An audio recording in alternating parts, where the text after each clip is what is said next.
कराची 20 रुपयनि जे नए नोट मां मोहन जो दड़ो जी तस्वीर हटाइण ते सिंध असेंबली में एहतजाज। 20 रुपयनि जे नए नोट मां मोहन जो दड़ो जो तस्वीरूं हटाइण ते सिंध असेंबली जो एहतजाज कयो वियो। सूबाई वज़ीर ज़ुल्फ़िकार शाह चयो त स्टेट बैंक 20 रुपयनि जे नोट तां मोहन जो दड़ो जी तस्वीर हटाए छॾी आहे। मोहन जो दड़ो असांजो तारीख़ी विरसो आहे।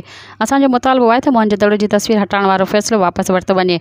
अली ख़ुर्शीद चयो त मुख़ालिफ़ धुर नमूने ते अवां सां गॾु आहे। सूबाई वज़ीर सरदार शाह चयो त यूनेस्को मकली ऐं मोहन जो दड़े खे वर्ल्ड हेरिटेज डिक्लेयर कयो हो। करंसी नोट तां क़ौमी विरसे जी तस्वीर न हटाइणु घुरिजे।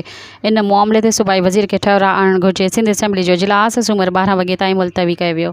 मज़ीद ख़बरनि ऐं तफ़सीलात लाइ विज़िट कयो असांजी वेबसाइट www.awamiNewsHD.com ऐं ॾिसंदा रहो अवामी न्यूज़ HD।